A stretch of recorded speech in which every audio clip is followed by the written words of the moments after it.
후보님 책 중에 근데 거기에 이제 큰 따님이 쓰신 예. 글을 봤어요. 근데 거기에 큰 따님께서 정책을 만드는 사람들이 청년의 말을 들어줬으면 좋겠다 한 부분이 있었어요. 후보님도 딸의 정치적 견해를 존중한다고 적혀 있는 걸 예. 봤어요.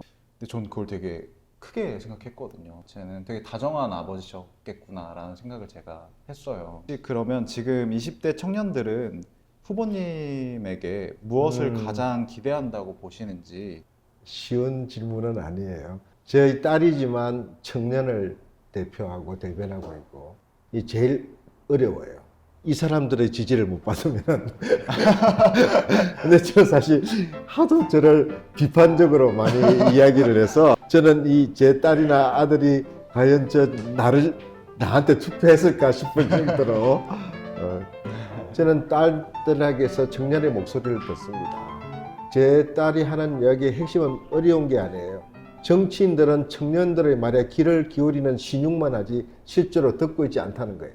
실제로 듣고 있지 않기 때문에 청년들이 원하는 정책을 내놓지 않는다는 거예요. 다시 말해서 청년과 무관한 정치가 네. 아직도 대한민국 정치는 지배적이다. 이거는 민주당으로서도 뼈아픈 이야기죠. 민주당에 물론 많은 청년들이 민주당을 지지하고 있지만 네. 지지를 하지 않는 청년들도 요새는 많이 있잖아요. 있죠. 네. 그러나 우리 네. 민주당도 우리 스스로 되돌아봐야죠. 저도 그 민주당의 일원으로서 우리 민주당이 얼마나 청년들의 목소리를 직접 듣고 그 목소리들이 당의 정책이나 또 정치 현장에서 그대로 반영이 되고 있다는 노력을 하고 있는가, 또 청년들이 그렇게 네. 느끼고 있는가. 민주당의 청년 정책 근본적으로 청년의 시각에서 재구성해야 된다고 생각합니다. 청년의 네, 목소리로 재구성해야 되려면 제일 좋은 것은 듣는 것도 듣는 거지만 청년들이 직접 정치 현장에 정책의 형성과 검토 과정에 참여하도록 하는 겁니다.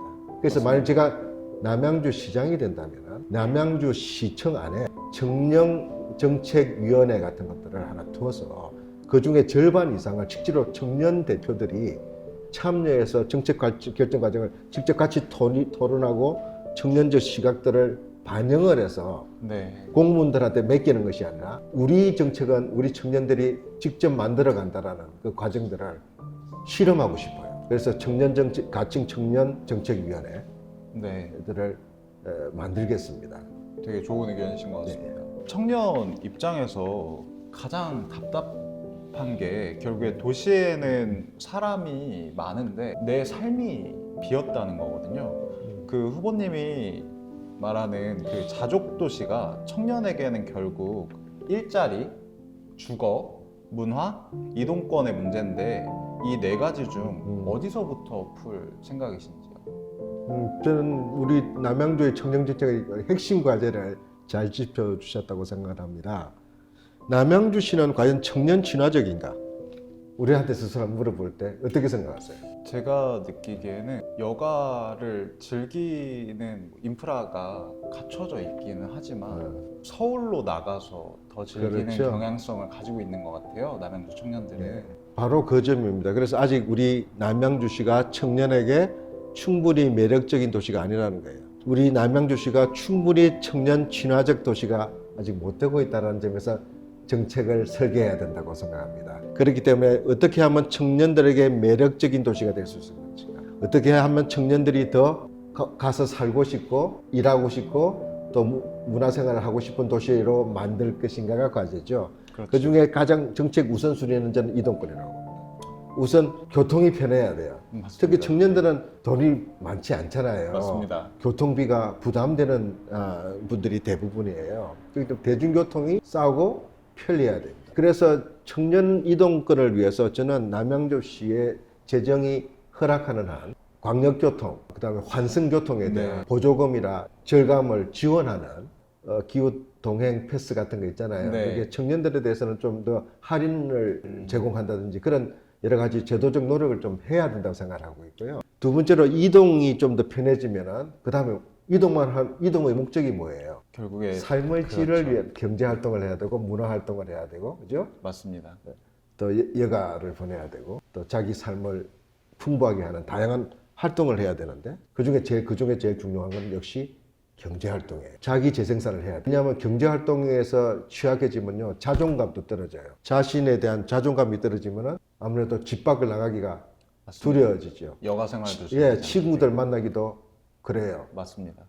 고립된 생활로 가요. 그래서 경제성장은 굉장히 생활은 중요합니다. 청년들이 행복한 우리 대한민국 국민들로서 자리 잡는 제1의 관건은 역시 경제적 안정이에요. 근데 쉽지가 않아요. 맞습니다. 장벽이 있습니다. 그거를 도와줘야 돼요. 바로 그래서 창업 지원, 취업 지원, 또 취업이나 창업을 위해서 교육, 또 이런 기회 제공, 정보의 제공하는 뭔가 서비스가 있어야 돼요. 난 그런 남양주시에서 상당 부분 더 잘해야 된다고 생각합니다. 맞습니다. 자체적이든 또 연계해서 인근 도시와 연계해서든. 그래서 남양주시로 찾기 좋고 이동하기 좋고 남양주시 가면 그런 정보를 얻고 창업이든 취업이든 또 자기 개발이든 새로운 기회들이 주어지고 안내를 받을 수 있고 도움을 받을 수 있다. 저는 그러네요. 그렇게 네. 생각해요.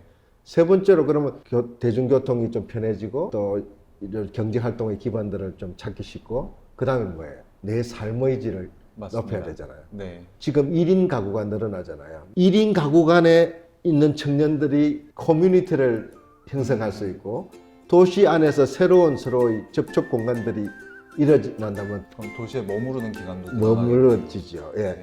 활력이 생기죠. 그렇죠. 삶도 재밌어지죠. 그래서 1인 가구라도 외롭지 않는 도시. 그러려면 문화적 기반, 프로그램, 기회가 더 열려야 돼요. 결국을 수 있다면 남양주가 더 청년 친화적인 도시가 되는 거죠. 저는 그래서 목표, 남양주를 더욱더 청년 친화적인 도시로 만들자는 거예요. 그러려면 청년의 목소리, 청년의 바람, 청년이 좋아하는 것, 청년이 지금 필요로 한 것들을 시에서 최대한 공급해야 한다. 그 공급이 단순하게 일방적인 공급이 아니라 청년들이 스스로 공급자가 될 수 있도록 소통의 네. 채널을 열어줘야 된다. 바로 그것이 앞으로 많이 같이 남양주 청년위원회의 역할이 아닐까 이렇게 생각합니다. 그러겠네요. 네. 네. 그런 면에서 우리 오성환 동지 같은 분들이 그 간격을 메꿔주기 바랍니다.